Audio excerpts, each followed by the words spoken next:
Jadi 4 tingkat wirai tadi tidak menerima pemberian raja sama sekali, 2 hanya menerima yang jelas halal, 3 menerima untuk dibagikan, 4 menerima untuk tidak digunakan, hanya dibiarkan. Itu konteksnya raja-raja pada waktu hidup sahabat dan tabi'in, yang harta mereka masih kebanyakan masih halal. Lah kalau sekarang sudah tidak bisa. Harta raja-raja sekarang dengan raja-raja pada masa itu beda dari 2 aspek. Pertama, kebanyakan harta raja saat ini itu haram. Haram seluruhnya atau mayoritas hartanya haram. Kenapa kok tidak? Bagaimana kok bisa kebanyakan atau seluruhnya haram? Begini, harta yang halal itu sumbernya zakat, fe', ghanimah. Sekarang tidak ada di eranya Imam Ghazali. Berarti yang pemasukan bagi raja itu hanya tinggal jizyah, pajak jizyah kepada kafir dhimmi. Kemarin sudah kita terangkan ada 8 sumber pemasukan harta raja. Nah, sekarang tinggal jizyah. Lah, jizyah yang sekarang dipungut dari non-muslim itu, kafir dhimmi itu, disertai dengan berbagai macam kedzaliman, ya, yang tidak boleh digunakan kedzaliman ini dalam menghimpun jizyah itu. Kenapa? Para raja itu suka melebihi batas ukurannya. Jadi al-ma'khud harusnya kemarin itu maksimal berapa, diambil lebih, atau tidak kadar nominalnya yang melewati batas wajib jizyahnya orang yang terkena jizyah. Jadi didata hanya orang 10 sing ditariki wong 50. Jane gratis malah kudu bayar barang. Itu. Tuh. Nah, minal kharaji al-madrib wal apalagi harta yang bersumber dari umat Islam. Macam-macam ada pajak bumi, pajak penghasilan bumi, suap dan macam-macam itu, ya. Itu harta yang halal tadi itu hanya sedikit dibanding semuanya haram. Makanya jadi kalau dipetakan sumber harta raja saat ini itu hanya tersisa sedikit, jizyah. Jizyah pun itu cara menghimpunnya dengan berbagai macam kezaliman. Jadi yang halal tinggal sedikit. Sumber yang lain di luar jizyah itu haram semua. Berarti piye iki? Aksaru mali salatin al yauma itu ya haramun, atau kulluhu haramun, kulluha haramun. Itu sumbernya banyak yang haram. Nah, jadi tidak bisa disamakan dengan era sahabat tabi'in yang masih kebanyakan halal. Satu. Yang kedua, soal sikap. Raja-raja zalim di era sekarang, sahabat tabi'in itu memang memberikan kepada para ulama itu motivasinya apa? Ingin dekat dengan mereka. Jadi para pejabat merasa berlaku zalim sehingga ingin punya kesadaran, ingin dekat dengan ulama, ingin mencari simpati para sahabat tabi'in. Caranya memberi pemberian kepada para sahabat tabi'in. Tuh.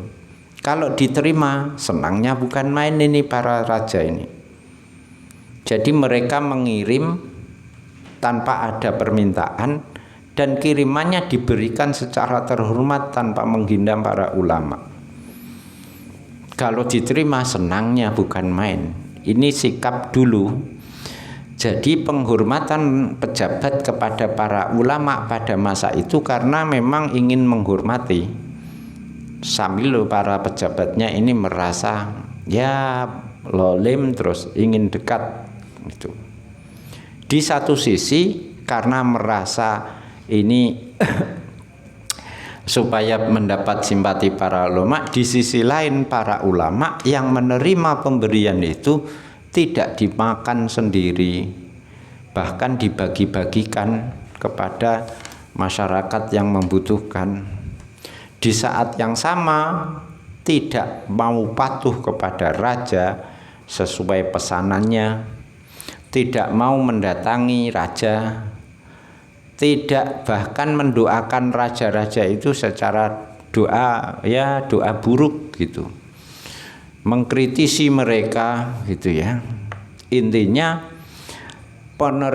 yang mereka terima dari raja itu akan mengurangi keagamaan mereka. Jadi kalau mereka agama mereka berkurang jika nerima, semakin banyak nerima agamanya semakin berkurang. Semakin sedikit agamanya semakin kuat. Tidak menerima agamanya itu. Jadi para ulamanya sendiri apa?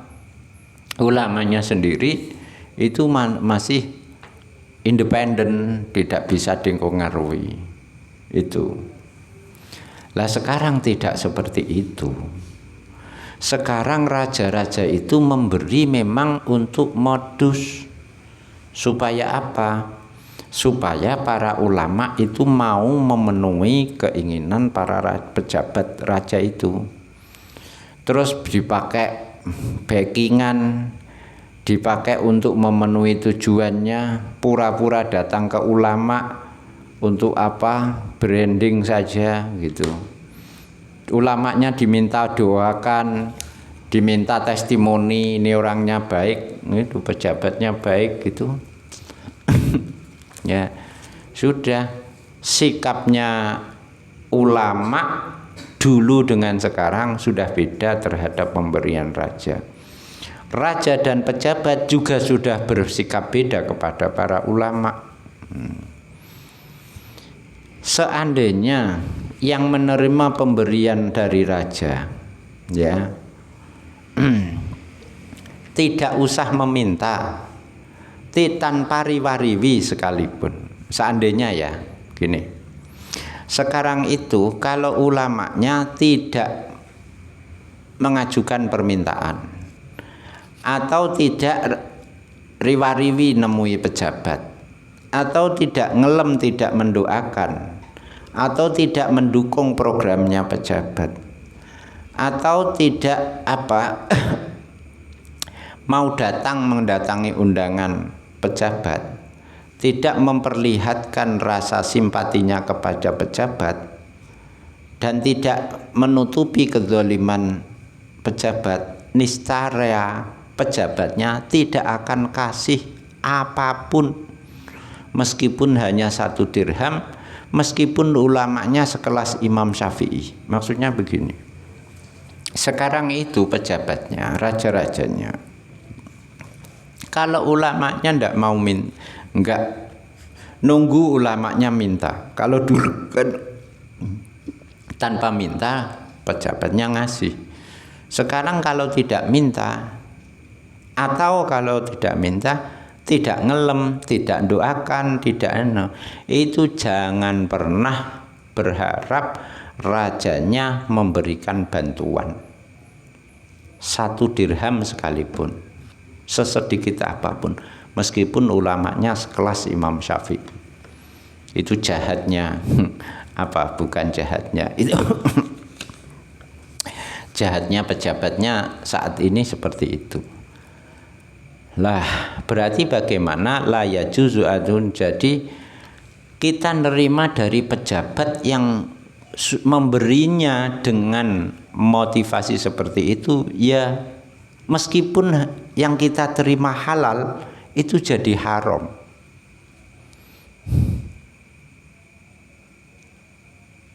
Kamu diberi jelas, misalnya gaji pejabat, ini gaji saya murni, gaji saya pribadi, ini buktinya ini bukan harta korupsi. Saya berikan kepada Pak Yai, monggo Pak Yai kangge bangun pondokipun, nggih. Tapi ya nanti kalau ada apa-apa ya mohon dibantu. Nah, sumber hartanya halal, tapi motivasinya sudah itu menjadikannya haram.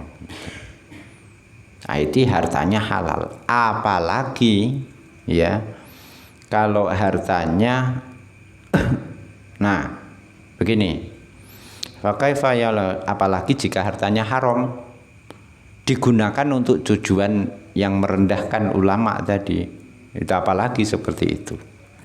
Keri-keri ada orang ya istajru ala milihim, ada orang, ada ulama alasannya niru para sahabat, para tabiin, karena para sahabat tabiin juga menerima pemberian pejabat, menerima raja.